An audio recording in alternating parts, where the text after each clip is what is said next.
Olá meus amores, tudo bom com vocês? O vídeo de hoje é vídeo de bate-papo, abrindo o coração pra vocês. Eu espero muito ajudar pelo menos uma pessoa com esse vídeo. De alguma forma, não sei como, mas se eu ajudar pelo menos uma pessoa, o meu objetivo já está alcançado. E esse vídeo foi uma sugestão da minha psicóloga super fofa.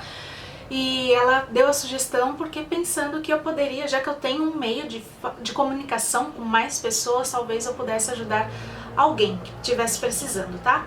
Então eu espero muito, vou bater papo aí com vocês e vou indo e seja o que Deus quiser desse vídeo. Bom, eu perdi o meu pai em julho de 2020, então tem pouquíssimo tempo, o tempo voa, parece que foi ontem, parece mesmo que foi ontem, e é algo que eu não esperava. Apesar dele estar internado há um tempo, era algo que eu não esperava, eu sempre mantive a esperança. E o meu pai era novo, então assim, a gente nunca espera disso, né? Então as pessoas também falam que com o tempo a dor passa e fica aquela saudade boa.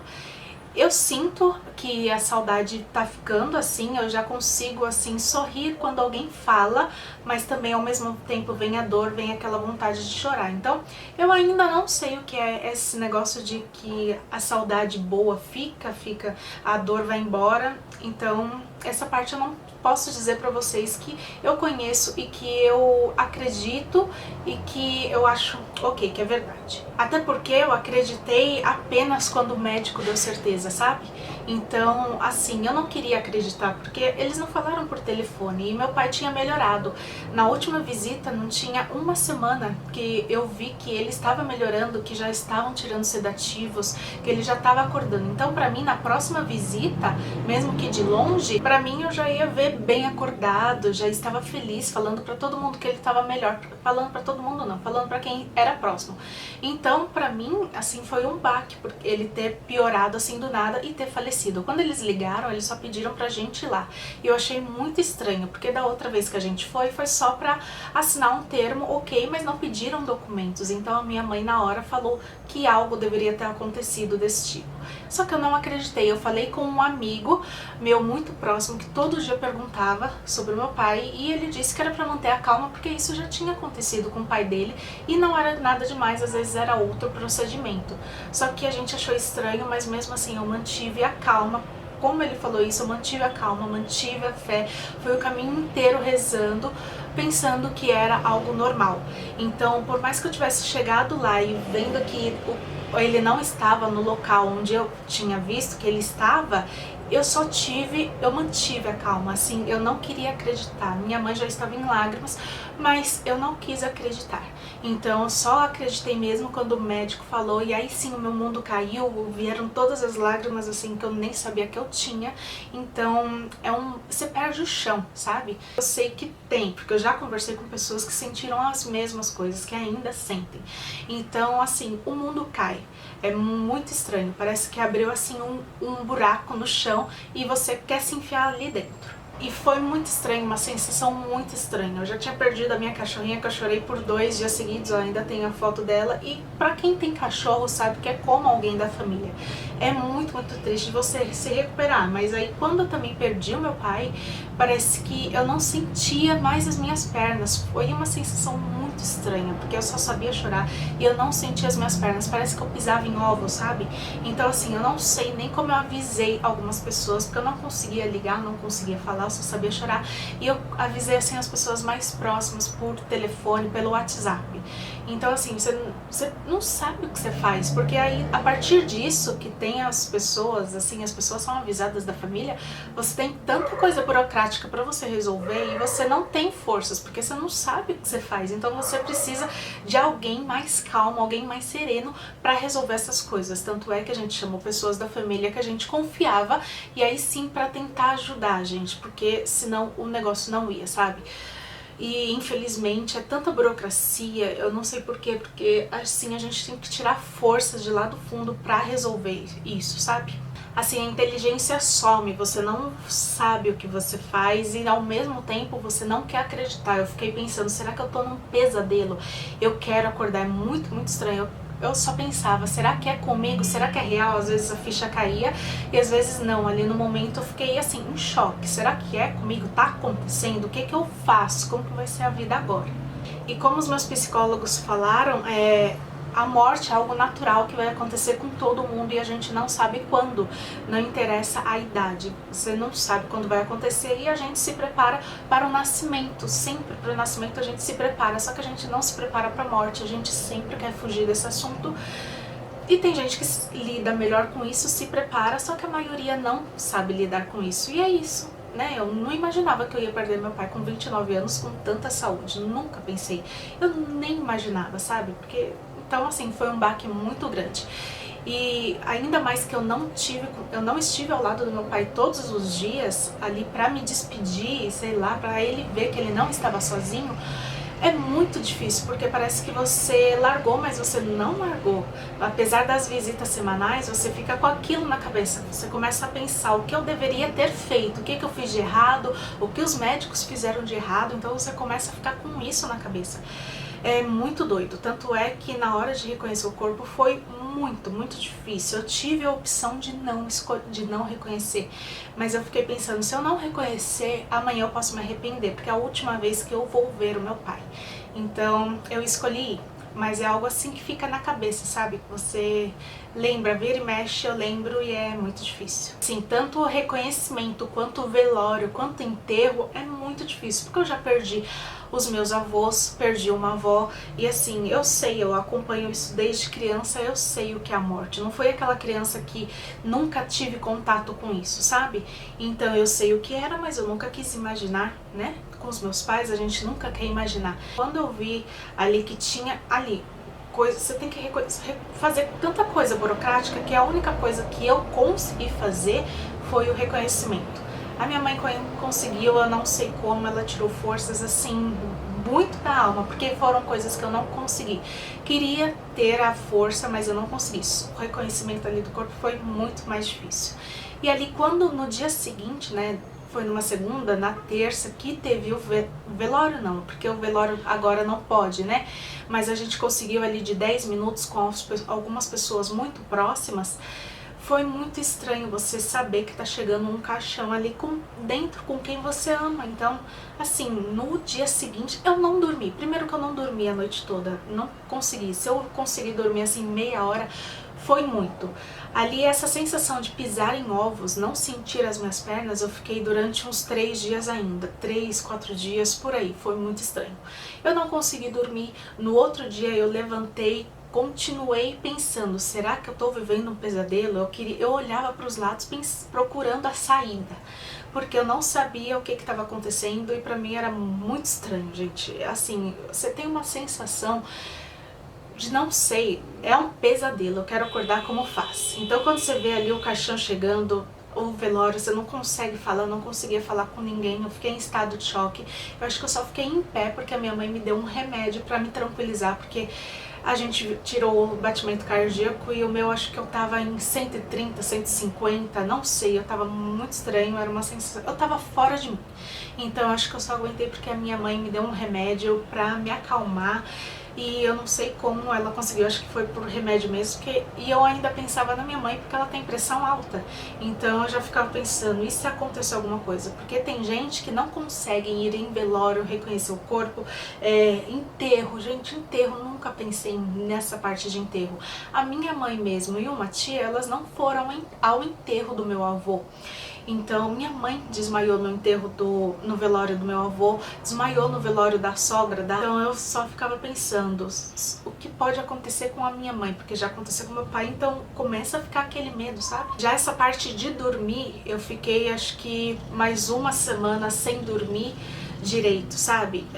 Eu consegui dormir a partir com remédios. Eu fiquei por um bom tempo ainda tomando remédio e depois eu só consegui dormir através de meditação que a minha prima passou. Eu vou colocar até o nome do aplicativo aqui. Comecei a sentir comecei a ter uma sensação assim que eu não tava respirando, eu sentia dor, vira e mexe eu ainda sinto um pouco assim, de dor ao respirar muito profundo, então não sei se era pós-traumático, então eu comecei a fazer meditação e aí eu larguei o remédio e comecei a fazer a meditação para conseguir dormir.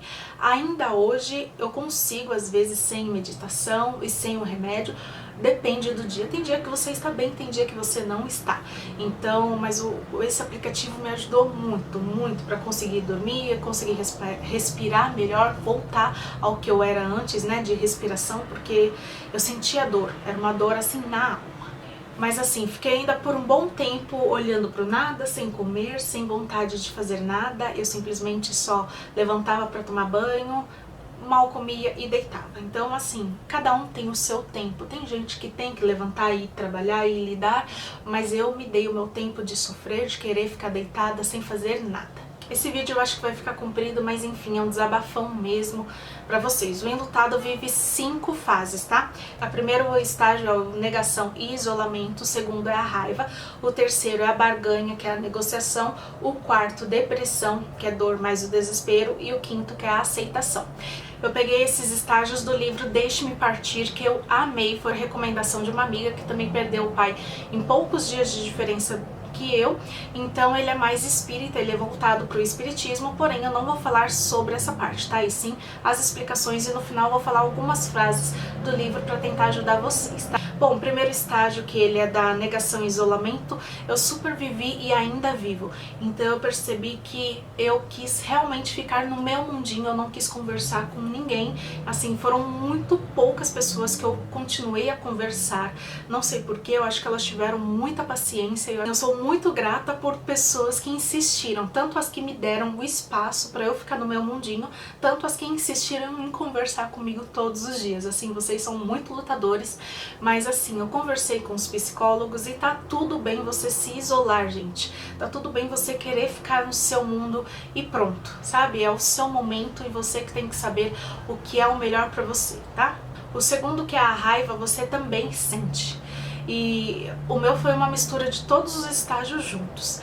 E essa raiva eu senti com os médicos, comigo mesma, porque eu pensei que ele poderia ter ido antes ao médico, o que eu poderia ter feito, então eu me senti culpada por um bom tempo, então veio aquela raiva de tudo, gente, tudo, com raiva de tudo e de todos. O que poderia ter feito, então é uma raiva que realmente existe, mas que com o tempo ela vai diminuindo, sabe? Assim, se vira e mexe, eu penso, eu ainda sinto aquela raiva, mas já não é como antes, que eu ficava pensando nisso 24 horas por dia, sabe? Ela vai amenizando, então é um estágio que vai diminuindo, mas que eu sempre penso o que poderia ter feito, não era assim para ter acontecido, sabe? Até com Deus você se revolta. A minha fé diminuiu muito, porque eu pensei, por que isso está acontecendo com a minha família, sabe? Com tanta gente ruim. Já essa barganha e negociação, eu peguei uma parte aqui do livro, tá? Na realidade, a barganha é uma tentativa de adiamento. Nessa fase, o enlutado se mantém sereno, reflexivo e dócil, pois acredita que não se pode barganhar com Deus ao mesmo tempo em que hostiliza as pessoas. Melhor do que eu falar, né? Essa parte do livro explica tudo.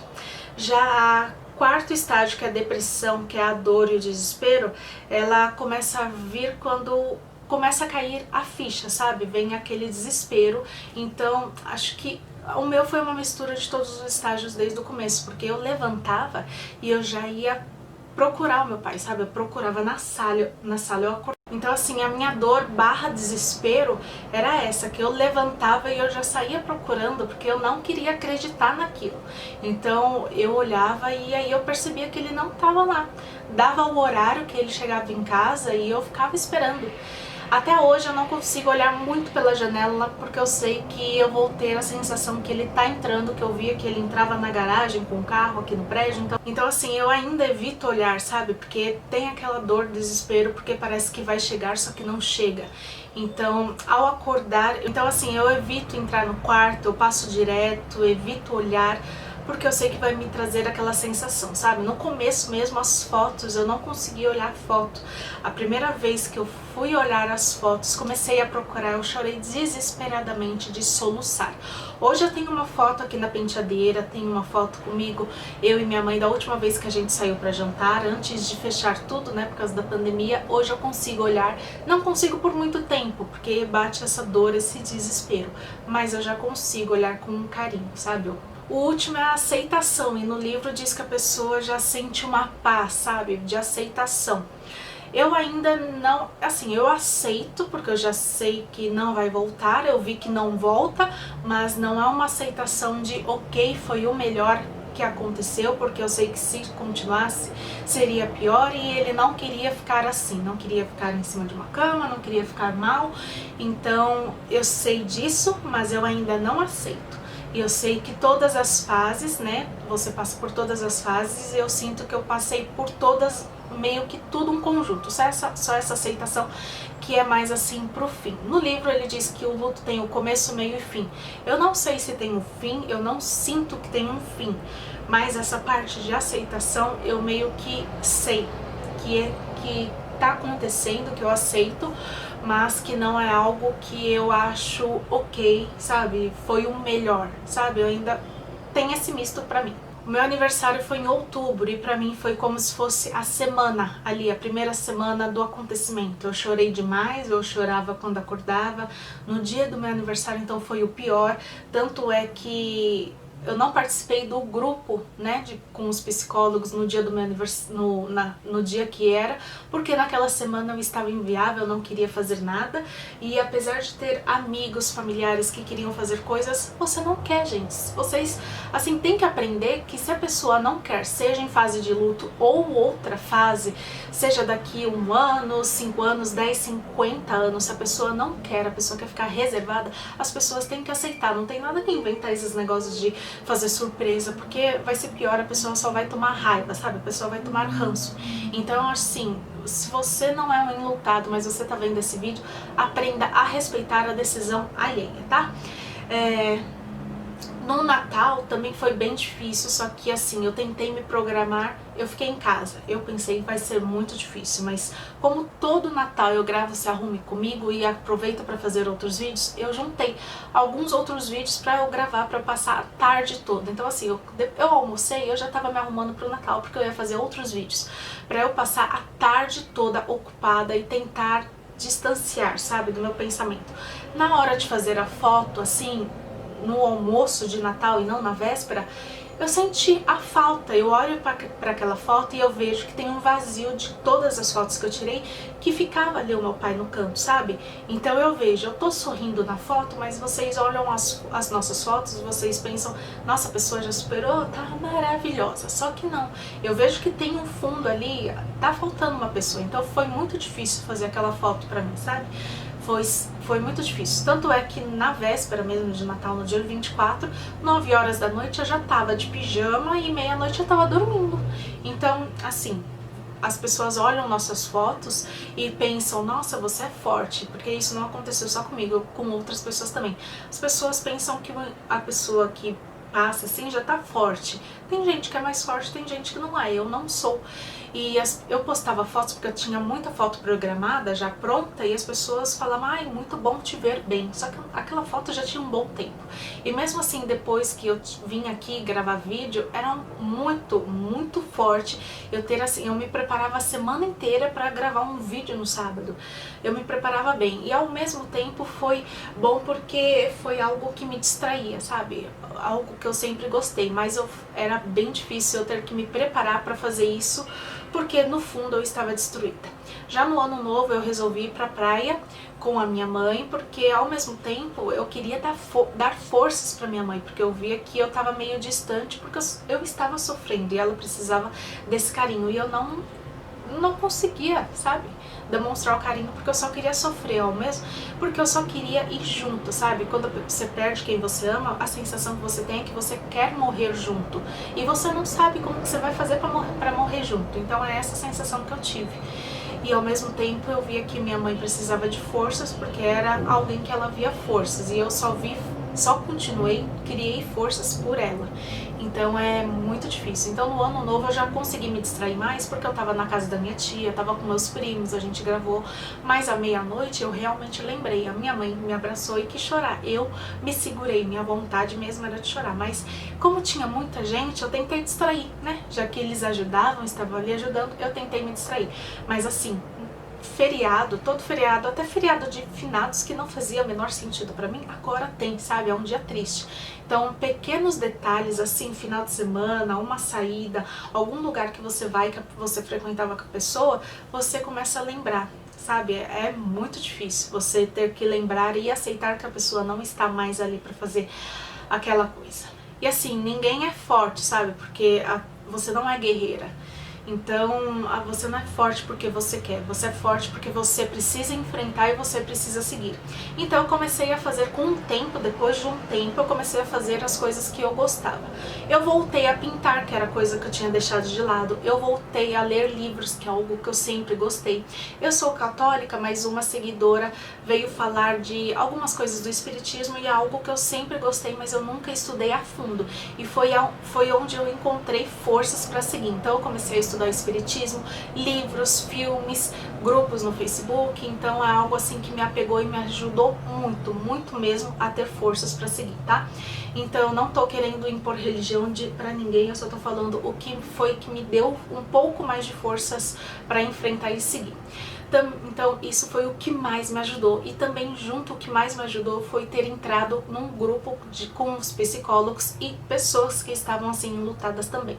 Algumas pelo mesmo motivo, outras não. Então você conversar com pessoas que estão na mesma situação te dá um conforto maior, porque assim, pessoas que estão de fora, que não entendem, elas simplesmente vão falar, você precisa ser forte, você tem que ser forte, então você ouve muito, você tem que, e você não tem que nada, se você quiser sofrer, você tem que sofrer, e acabou. Você não tem que, não tem uma regra. Então, assim, ter entrado num grupo onde pessoas acolheram, onde não iam te julgar, simplesmente escutar, foi muito bom, sabe? Com o tempo, aquela dor foi passando, porque eu tava vendo pessoas ali com os mesmos sentimentos. Então aí juntou isso, juntou o espiritismo, que eu me fortaleci muito, que eu comecei a estudar, então voltei a fazer coisas como eu falei, a pintar, ler livros, comecei um novo hobby de assistir séries mais específicas para dorama, então é uma nova cultura. Então voltei a treinar em casa, mas voltei. Então assim, foram pequenos, até jogar, sabe, Candy Crush me distraía. Então assim, vocês precisam procurar algo pra distrair, sabe, principalmente coisas que vocês gostam. Então até quando eu gravo, eu me distraio, é algo que me dá força. Então, mas isso é no tempo de cada um, não é assim, passou uma semana, você tem que estar linda, maravilhosa e fazendo tudo que você já fazia antes. Eu demorei, acho que pra começar a fazer tudo assim, o que eu gostava, tudo mesmo de vez, tudo isso, acho que uns 3 meses, 3, 4 meses. Então eu demorei bastante e cada um tem o mesmo tempo e tá tudo bem. Algo que eu também aprendi no grupo com os psicólogos e tá tudo bem ser assim. Então é isso, meus amores, esse vídeo ficou muito longo, mas assim, eu abri o coração pra vocês, foi um desabafão. E eu espero que vocês tenham entendido esse vídeo, tenha ajudado um pouco. E algumas frases que eu falei que eu ia pegar do livro. Essa daqui, mude, mas comece devagar, porque a direção é mais importante que a velocidade. Essa frase é de Clarice Lispector.